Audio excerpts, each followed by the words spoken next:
संत महात्म्य चैनल पर पुनः आपका स्वागत है। नवनाथ भक्ति सार के आरंभ के 2 अध्याय हम ऑलरेडी इस चैनल पर अपलोड कर चुके हैं, अतः आप चैनल पे सर्च करके उन दोनों वीडियोस को देख सकते हैं। आज हम नवनाथ भक्ति सार का 3 अध्याय प्रारंभ करेंगे, किंतु आगे बढ़ने से पहले हम कथा का पुरोसार देखते हैं। अब तक हमने देखा कि भगवान दत्तात्रेय भगवान शिव के साथ बद्रिक आश्रम में विहार कर रहे थे। विहार करते हुए वे दोनों वहां पहुंचे जहां मच्छिंद्र तपस्या कर रहा था। मच्छिंद्र को देखकर भगवान महादेव ने भगवान दत्तात्रेय से उसके पास जाकर उसकी तपस्या करने का कारण जानने के लिए कहा। भगवान दत्तात्रेय जब मच्छिंद्र के पास पहुंचे तब उन्होंने उससे पूछा कि वत्स, तुम इतनी कठिन तपस्या क्यों कर रहे हो? तब मच्छिंद्रनाथ ने उन्हें उत्तर दिया कि मैं अपने योग्य गुरु की तपस्या कर रहा था ताकि वो मुझे दर्शन दे, और चूंकि इस बीहड़ वन में मैंने इन 12 वर्षों में किसी मनुष्य को नहीं देखा, अतः आपको देखकर मुझे यही लगता है कि आप ही वे गुरु हैं जो मुझे दीक्षा देंगे। इस पर भगवान दत्तात्रेय ने मच्छिंद्र पर अपना वरद हस्त रखा और उसे नाथ पंथ की दीक्षा दी एवं उन्हें सारे अस्त्र शस्त्रों का ज्ञान भी दिया तथा उन्हें मच्छिंद्र से मच्छिंद्रनाथ बनाया। तत्पश्चात भगवान दत्तात्रेय ने उन्हें शाबरी विद्या की रचना, शाबरी मंत्रों की रचना का आदेश दिया और उस पर कवित्व करने का भी आदेश दिया एवं वे अपने स्थान की ओर निकल गए। फिर मच्छिंद्रनाथ इसी कड़ी में आगे बढ़ते हुए सप्तशृंग पर्वत पर पहुंचे, जहां उन्होंने माता अम्बा सप्तशृंगी के दर्शन किए एवं उनका अनुष्ठान किया, जिससे प्रसन्न होकर माता ने उन्हें दर्शन दिए। तब मच्छिंद्रनाथ ने उन्हें अपना हेतु बताया कि मैं शाबरी विद्या पर कवित्व प्राप्त करना चाहता हूँ, इसके लिए मुझे देवताओं को प्रसन्न करना है, अतः माता कृपया कर मेरा मार्गदर्शन करें। तब माता अम्बा ने मच्छिंद्रनाथ को मंदराचल पर्वत की ओर ले गईं एवं उन्होंने वहां उनसे एक यज्ञ कराया जिससे एक नाग वृक्ष प्रकट हुआ। तत्पश्चात माता ने उन्हें सारी विधि समझाई और उसी विधि का पालन करते हुए मच्छिंद्रनाथ ने सारे देवताओं को प्रसन्न किया और शाबरी विद्या पर कवित्व धारण किया।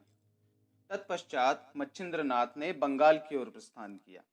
यहाँ तक हमने देखा था नवनाथ भक्ति सार के 2 भाग में।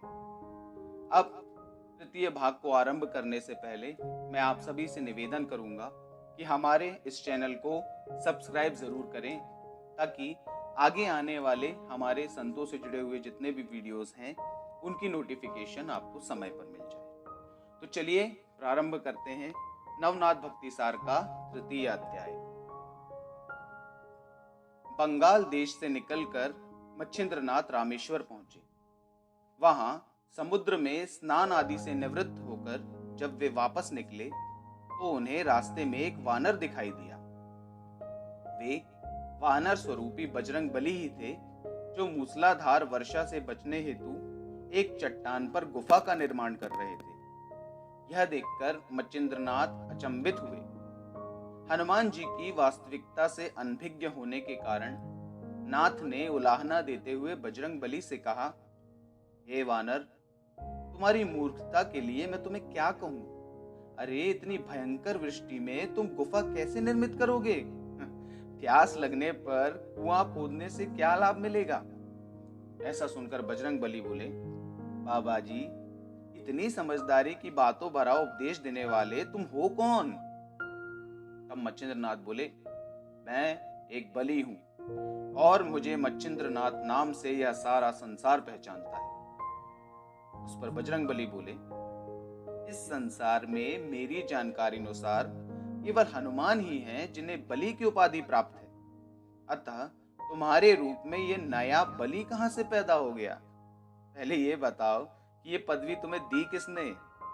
नाथ, बली, इन पदवियों के धारण करते समय आप इस योग्य है भी या नहीं, इस बात का ध्यान रखना चाहिए कि नहीं? तो मच्छिंद्रनाथ बोले, किसी की शक्ति या सामर्थ्य का अनुभव किए बिना कोई किसी को पदवी दे सकता है क्या? तब बजरंगबली बोले, ठीक है, देखते हैं तुम में कितना सामर्थ्य है।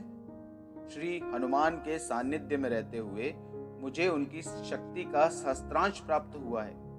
यदि तुम उस शक्ति का सामना कर सको तभी मैं तुम्हें योग्य समझूंगा, अन्यथा अपनी पदवियों को त्याग कर यहाँ से पलायन कर लेना, इसी में तुम्हारी भलाई है।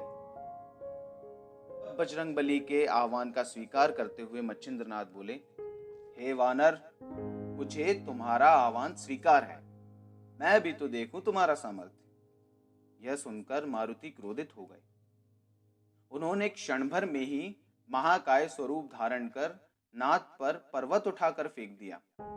ये देखकर मच्छिंद्रनाथ को ज्ञान हो गया कि यह कोई साधारण वानर नहीं, अपितु स्वयं बजरंगबली ही है। अतः उन्होंने तुरंत अपनी मंत्र शक्ति से उस पर्वत को नष्ट कर दिया। यह देखकर क्रुद्ध हुए बजरंगबली एक पहाड़ उठाकर नाथ की ओर दौड़ पड़े। तब नाथ ने वाताकर्षण अस्त्र का प्रयोग कर मारुति को जड़वत कर दिया। इस कारण मारुति के प्राण कंठ तक आ गए। अपने पुत्र की ऐसी अवस्था देखकर पवन देव स्वयं मच्छिंद्रनाथ की शरण में आए एवं मारुति को मुक्त करने की विनती की। तब उनकी विनती स्वीकार कर नाथ ने मारुति को अस्त्र के प्रभाव से मुक्त किया। बजरंगबली के मुक्त होते ही पवन देव ने उन्हें समझाया, इस नाथ के ऊपर गुरु की अमोघ शक्ति की कृपा है, अतः पुत्र इसके समक्ष तुम्हारा सामर्थ्य नहीं टिकेगा। फिर दोनों पिता पुत्र ने मच्छिंद्रनाथ से संधि कर उनके जन कल्याणकारी कार्यों में उनकी सहायता करने का वचन दिया। अब उन दोनों को वंदन कर मच्छिंद्रनाथ बोले, हे पवन पुत्र, आपने मार्तंड पर्वत पर शाबरी विद्या हेतु मुझे कवित्व प्रदान किया और आज मुझसे युद्ध भी किया। ऐसा क्यों कपिश्रेष्ठ? उस पर मारुति ने हंसकर उत्तर दिया, मैंने आपको पहले ही पहचान लिया था और आप किसके अवतार हैं ये भी मुझे ज्ञात है, किंतु मार्तंड पर्वत पर देवताओं द्वारा आपको जो सामर्थ्य प्रदान किया गया वह अभी भी वैसा ही है या नहीं, यही ज्ञात करने हेतु मैंने आपकी परीक्षा ली एवं मैं आपके सामर्थ्य से संतुष्ट हुआ। यह सुनकर मच्छिंद्रनाथ को अत्यधिक आनंद की अनुभूति हुई। बजरंगबली अपना मनोगत व्यक्त करते हुए मच्छिंद्रनाथ से बोले, हे नाथ, कई वर्षों से मेरी आत्मा पर एक बोझ है जिसका निवारण केवल आप ही कर सकते हैं, अतः कृपा करके आप मुझे वचन दीजिए कि आप मेरा कार्य सिद्ध करेंगे। ऐसा सुनकर नाथ बोले, हे कपिश्रेष्ठ, यह तो मेरा सौभाग्य है, किंतु आपका कौन सा काम मुझे करना है, कृपया पहले यह तो बताएं। अब मारुति बोले, हे नाथ, रावण वध के उपरांत श्री राम और माता सीता के साथ मैं भी अयोध्या गया था। अब माता सीता ने मुझसे कहा, हनुमान, तुम्हें मेरी एक इच्छा पूरी करनी है, किंतु प्रथम मुझे तुमसे वचन चाहिए, तभी मैं अपनी इच्छा तुम्हारे सामने प्रकट करूंगी। अब मैंने उन्हें बिना सोचे समझे वचन दे दिया और माता ने कहा, आप गृहस्थ आश्रम का स्वीकार कर संसार के सारे सुखों का उपभोग करें, यही मेरी इच्छा है। माता के मुख से ऐसा सुनकर मैं घबरा गया और श्री राम के चरणों में जाकर रोते रोते सारा वृत्तांत उन्हें सुनाया। तब श्री राम बोले, वत्स, रावण वध के पश्चात तुम्हें स्त्री राज्य में जाना ही होगा, ये शाश्वत परंपरा है। चारों युगों में तुम्हें, मुझे एवं रावण को जन्म लेना ही पड़ता है एवं निर्धारित अवतार कार्य करने ही पड़ते हैं। तुम्हारा स्त्री राज्य में जाना ये उन्हीं कार्यों की श्रृंखला में से एक है। आज पर्यंत ऐसा 98 बार हो चुका है एवं इस समय ये 99वीं बार है। अतः तुम शंका रहित होकर स्त्री राज्य की ओर प्रस्थान करो। केवल तुम्हारे बुभुकार से ही वहां की स्त्रियां गर्भवती हो जाएंगी, जिस कारण तुम्हारे ब्रह्मचर्य पर भी आंच नहीं आएगी और ना ही तुम्हें स्त्री गमन का पाप लगेगा। तब अनिच्छित होकर मैंने स्त्री राज्य की ओर गमन किया। उस राज्य में केवल स्त्रियां ही थी, जिनकी रानी का नाम मैनाकिनी था। मेरी फुफुकार से वहां की स्त्रियां गर्भवती रहने लगी, किंतु एक दिन घोर अनुष्ठान करके मैनाकिनी ने मुझे प्रसन्न कर लिया एवं वरदान स्वरूप मुझसे प्रत्यक्ष शारीरिक संबंध स्थापित करने की मांग की। अब मैंने उसे यह वचन दिया कि आगे चलकर तुम्हारी यह इच्छा मच्छिंद्रनाथ पूर्ण करेंगे।